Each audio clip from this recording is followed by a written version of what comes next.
Welcome to SJ_A² academy. വളർച്ചയും വികാസവും, വളർച്ച growth, ജനനം മുതൽ ഒരു ശിശുവിനുണ്ടാകുന്ന പരിമാണാത്മകമായ ക്വാണ്ടിറ്റേറ്റീവ് മാറ്റമാണ് വളർച്ച.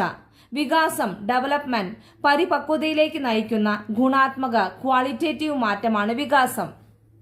ഇനി വളർച്ചയും വികാസവും നമുക്കൊന്ന് താരതമ്യം ചെയ്തു നോക്കാം. വളർച്ച പാരിമാണികമാണ്, ക്വാണ്ടിറ്റേറ്റീവ് ആണ്. വികാസം ഗുണാത്മകമാണ്, ക്വാളിറ്റേറ്റീവ് ആണ്.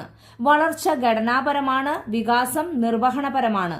വളർച്ച അനുസ്യൂത പ്രക്രിയയല്ല, നോട്ട് എ കണ്ടിന്യൂസ് പ്രോസസ്. വികാസം ഒരു അനുസ്യൂത പ്രക്രിയയാണ്, കണ്ടിന്യൂസ് പ്രോസസ് ആണ്. മാറ്റങ്ങൾ നിരീക്ഷിക്കാം, അളക്കാം. മാറ്റങ്ങൾ നിരീക്ഷിക്കാനോ അളക്കാനോ സാധ്യമല്ല. വളർച്ച വികാസത്തിനു കാരണമാകാം, അല്ലെന്നും വരാം. വികാസം വളർച്ചയില്ലാതെ തന്നെ സാധ്യമാണ്. ക്രമമായിട്ട് നടക്കുന്ന പ്രോസസ്സാണ്, ക്രമമായിട്ട് നടക്കുന്ന പ്രോസസ്സ് അല്ല. നെക്സ്റ്റ് വികാസ തത്വങ്ങളാണ്, പ്രിൻസിപ്പിൾസ് ഓഫ് ഡെവലപ്മെന്റ് ആണ്. ഫസ്റ്റ് വൺ, വികാസം അനുസ്യൂതമാണ്, development is continuous. Second one, വികാസം ഗതി നിയമം പാലിക്കുന്നു, ഡയറക്ഷണൽ ആണ്. അതിൽ ഫസ്റ്റ് വരുന്നത് ശാരീരിക വികാസത്തിൽ തല മുതൽ പാദം വരെ എന്ന ക്രമം, സെഫലോകോഡൽ സീക്വൻസ് പാലിക്കപ്പെടുന്നു. അപ്പൊ ഈ സെഫലോകോഡലിന്റെ ഡെഫിനിഷൻ ഒന്ന് നോക്കി വെച്ചോ. ശിരസിൽ നിന്ന് പാദത്തിലേക്കുള്ള വികസന പ്രവണതയാണ് cephalocaudal, head to toe, top to bottom. Second one, വികാസത്തിൽ ശരീരമധ്യത്തിൽ നിന്ന് വശങ്ങളിലേക്ക് സാമീപ്യ ദൂരസ്ഥ ദിശാക്രമം, പ്രോക്സിമോ ഡിസ്റ്റൽ ഡയറക്ഷൻ എന്ന ക്രമം പാലിക്കപ്പെടുന്നു. അപ്പൊ പ്രോക്സിമോ ഡിസ്റ്റൽ നോക്കാം. കേന്ദ്ര സ്ഥാനത്ത് നിന്ന് അകന്ന ഭാഗങ്ങളിലേക്കുള്ള വികസന പ്രവണതയാണ് proximodistal. Centre to periphery, centre to outward ആണ്. തേർഡ് വൺ, വികാസം സഞ്ചിത സ്വഭാവത്തോട് കൂടിയതാണ്, development is cumulative. Fourth one, വികാസം സാമാന്യത്തിൽ നിന്ന് വിശേഷത്തിലേക്ക് കടക്കുന്നു, development proceeds from general to specific ആണ്. ഫിഫ്ത് വൺ, വികാസം പാരമ്പര്യത്തെയും പരിസരത്തെയും ആശ്രയിച്ചിരിക്കുന്നു. വികാസം പരിപക്വനത്തെയും പഠനത്തെയും ആശ്രയിച്ചിരിക്കുന്നു. വികാസക്രമം രേഖീയമല്ല, മറിച്ച് ചാക്രികമാണ്. വികാസം പരസ്പരം ബന്ധപ്പെട്ടിരിക്കുന്നു. വികാസം പ്രവചനീയമാണ്. വികാസത്തിന്റെ ഗതിയിൽ വ്യക്തിവ്യത്യാസം ഉണ്ടായിരിക്കും. നെക്സ്റ്റ് വൺ, വികസന ഘട്ടങ്ങൾ, സ്റ്റേജസ് ഓഫ് ഡെവലപ്മെന്റ്. രണ്ട് സ്റ്റേജസ് ആണ് ഉള്ളത്.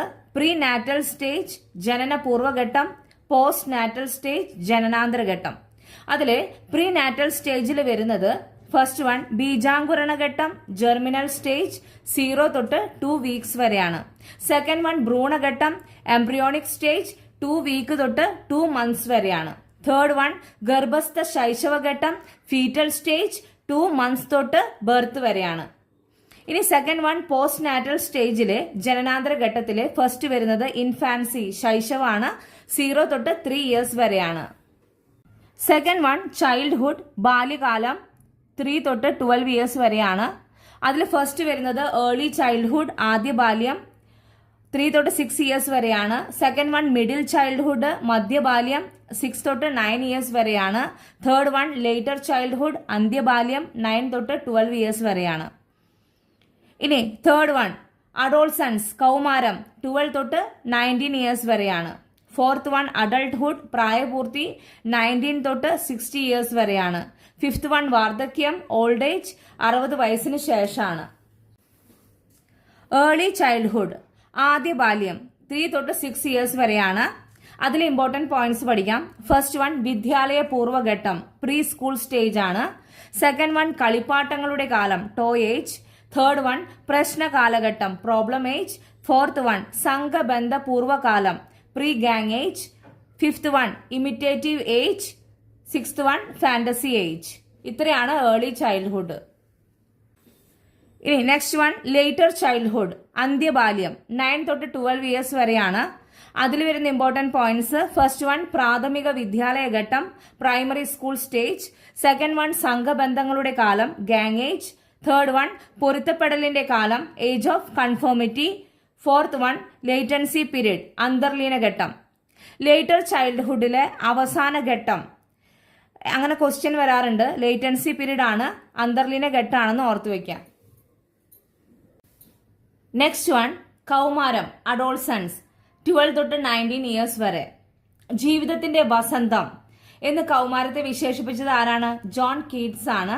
ഞെരുക്കത്തിന്റെയും പിരിമുറുക്കത്തിന്റെയും കാലം, period of stress and strain. ക്ഷോഭത്തിന്റെയും സ്പർദ്ധയുടെയും കാലം, period of storm and strife എന്ന് പറഞ്ഞത് സ്റ്റാൻലി ഹാൾ ആണ്. പരിവർത്തനത്തിന്റെ കാലം, പീരീഡ് ഓഫ് ട്രാൻസിഷൻ ആണ് കൗമാരം. താൽക്കാലിക ബുദ്ധിഭ്രമത്തിന്റെ കാലം, the period of temporary insanity എന്ന് പറഞ്ഞത് ഹോളിംഗ് വർത്ത് ആണ്. Secondary school stage, period off day dreaming.